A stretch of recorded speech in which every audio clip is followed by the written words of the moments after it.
continue in all states of the Union.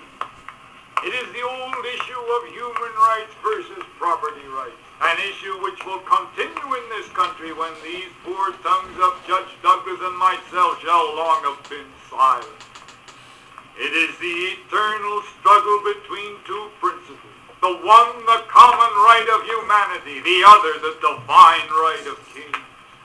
It is the same spirit which says, you toil and work and earn bread and I'll eat it.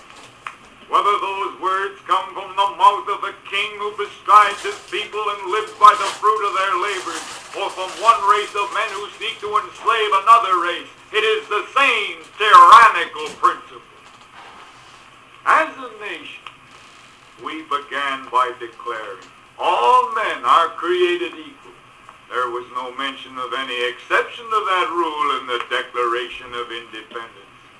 But we now practically read it, all men are created equal except Negroes. If we are to accept this doctrine of race or class discrimination, what is to stop us in future from decreeing, all men are created equal except Negroes, foreigners, Catholics, Jews, or just poor people? That is the conclusion towards which the advocates of slavery are driving us. Many good citizens, North and South, agree with the judge that we should accept this conclusion. Why stir up trouble? Let each state mind its own business. That's the safer course for the time being.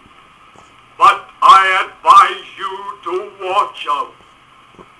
When you have enslaved any of your fellow beings, dehumanized him, denied him all claim to the dignity of manhood, placed him among the beasts, among the damned, are you quite sure that the demon you have thus created will not turn and rend you?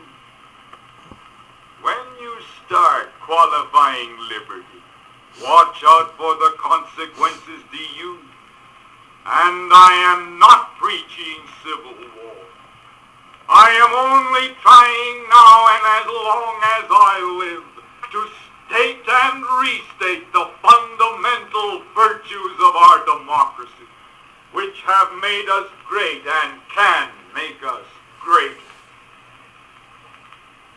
I believe most seriously that the perpetuation of those virtues is now endangered, not only by the honest proponents of slavery, but even more by those who echo Judge Douglas in shouting, leave it alone.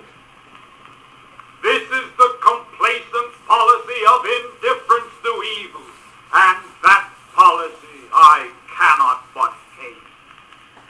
I hate it because of the monstrous injustice of slavery itself.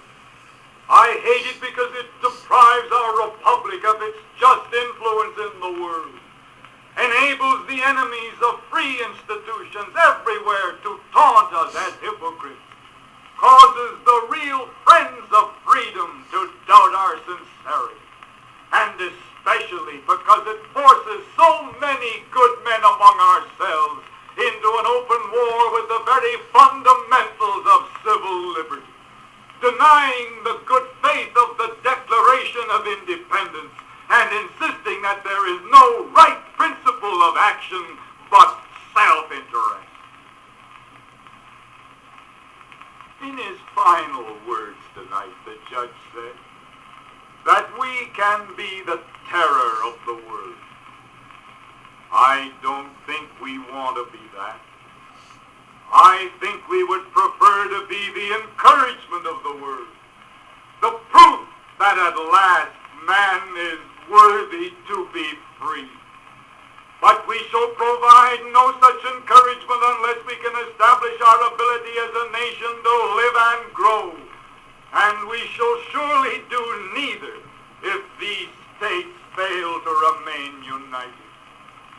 There can be no distinction in the definition of liberty as between one section and another, one class and another, one race and another.